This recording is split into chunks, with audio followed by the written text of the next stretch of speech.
Hi, I'm Jamal Stone. Hi, I'm Gina Lou. And I'm Malcolm Henry. And you're watching The Cinema Couch.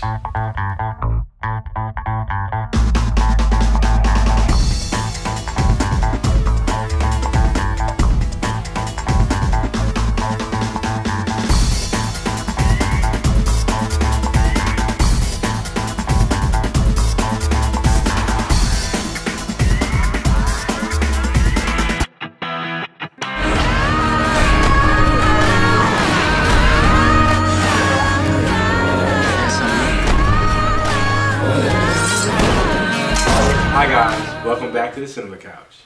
Today we're discussing The Walking Dead. I love this show. With my special guests, Gina and Malcolm. Guys, The Walking Dead, they're in Season 3, Part 2 right now, Season 3. Yeah. Tell me what you guys love about this show.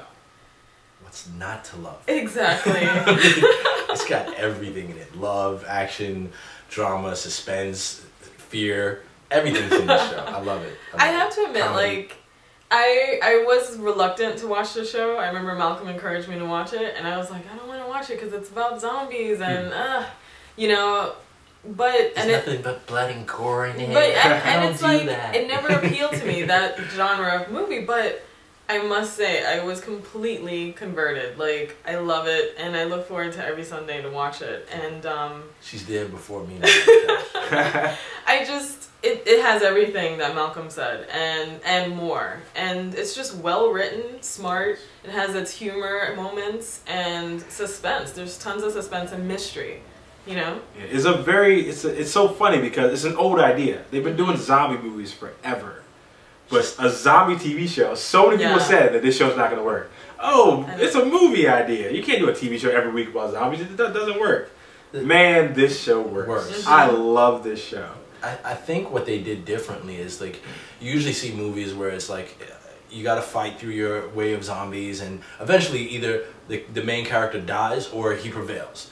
This one is like the day-to-day actions of how it would happen. And their stories. And their stories, their emotions, everything that would go through in a real-life suspenseful, you know, kind of zombie-filled life. Okay guys, so there will be spoilers, because I want to go a little deeper into the show, so there's going to be some spoilers. So if you haven't seen the show, this might be a good time for you to go watch, catch up, come back to us. Alright guys, so now they're at the prison. The last episode we've seen, they're at the prison, the family prison. The C block. Yes, and the governor. These people come and ran shop. Like, these guys are annoying. Bad. They are annoying, but they are bad. They are. When that truck came through the gate, you didn't know. Did you guys? Okay, I thought it was somebody coming in. I thought it was a girl.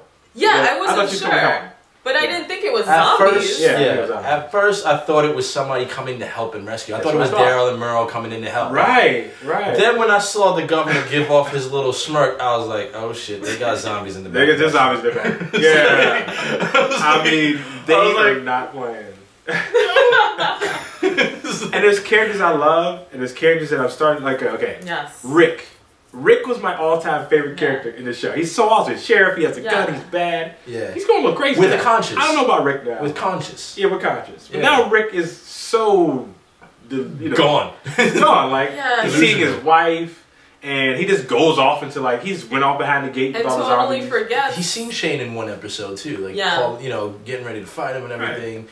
He's getting phone calls from random people, and there's no one on the line. He's going crazy. Rick is going crazy.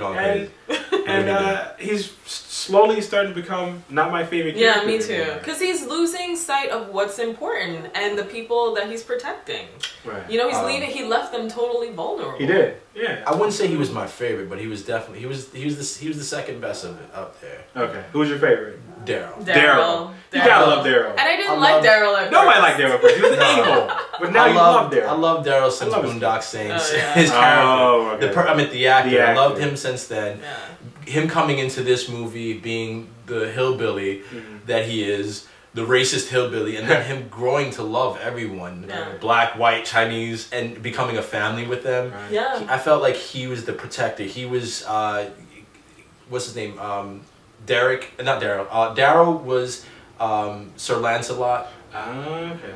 And And Rick was, King Arthur. I always loved Sir Lancelot.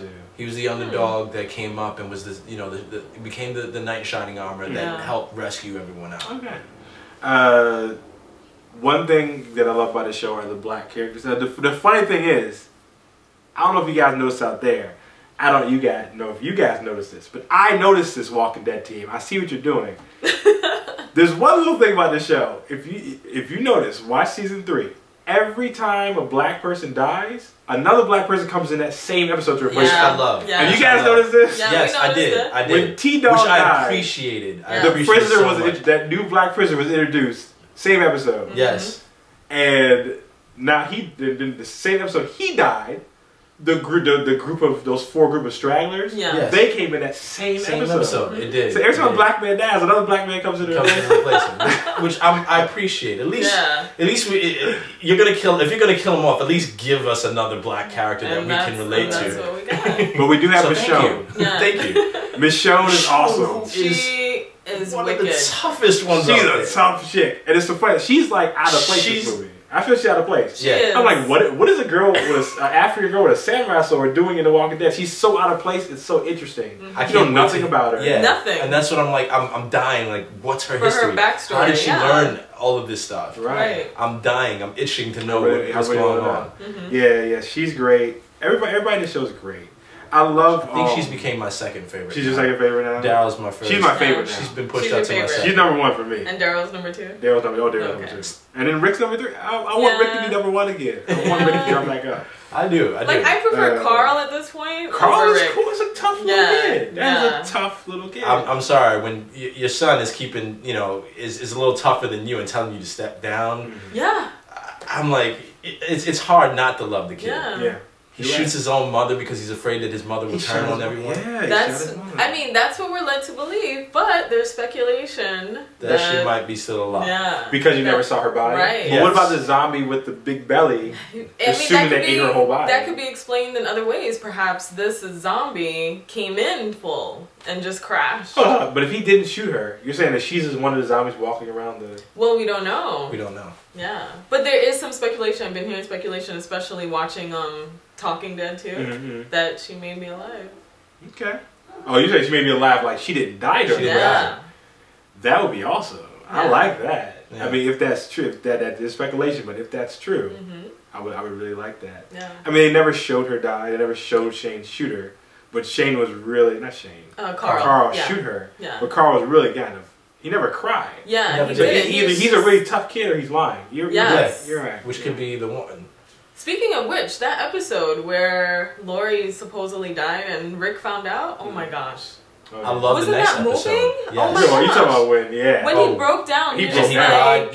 You could feel his hands. Yeah. That was such a great scene. Yes. The next episode after that was by far one of my favorites when he went on the zombie killing spree. Oh yeah, with the axe. It took the axe and it went brutal. And when everything was just cleaned out by himself. I remember, That's when he first went crazy. I thought that was a cool part of him going crazy. Yes. After the phone was ringing. Yes. That was a crazy part of him. Yes. Yeah, after that I was like, okay, what are they trying to do now? But then when he came back, I thought that was the end of the crazy. Yeah, I thought that was the end of it too. This recent episode. I didn't think he was going to kick out those 4 people. I thought he let them join. Me neither, yeah. But he just like, go away. And then they literally went away. I wonder if they're going to show back up in the show. I think they're going to come back. From what I understand, they're supposed to come back. But from what I was gathering from that moment, he wanted to introduce them, and then he went crazy. He was like, his wife died. Yeah. I think that's what's triggering it, is the fact that the amount of stress that he has protecting the group. He went crazy because it's like, okay, wow, we got these people that are telling me to let them in. My own group that I'm supposed to protect is supposed to, telling me to let them in, and I don't want to let anybody else in. I don't have Daryl here to help protect. I don't have everyone here to help me protect the camp the way that I want to. Right. So the stress that he's going through made him snap. Right. Yeah. So I'm hoping, when he gets some sleep, because he hasn't been getting any sleep, he'll kick back to his senses. Yeah, and he hasn't gotten a chance to grieve either, or really establish a relationship with his baby. That's true. That's true. The baby does not know him at all. Yeah. And he didn't really talk that much with his son. Like, his son came, he went to his son basically told him, I'm alright, Dad, and that was the end of it. So I don't think he's had a moment to actually process it, and that's what it is. It's like himself, he hasn't internalized it. He hasn't processed it to say, okay, she's dead, she's gone. Right. What do I do now? What do I do next? Right. Yeah, okay. So The Walking Dead, this is part 1 of our conversation. Part 2 will be uploaded soon. Stay tuned for that. Let us know what you think. Let us know what you want us to talk about, because I love this show. I will do 8 million episodes about The Walking Dead. I would if too. I have to. I will too. Because I love definitely. this show. Jamal, call me when you're ready. I'm ready. I'm down for it. So thanks for joining us. Let us know. Watch The Walking Dead. If you're not watching The Walking Dead, watch this show. You're missing out. It's my #1 show. The greatest show on television right now. I stand by that. Yeah. Thanks for watching, guys.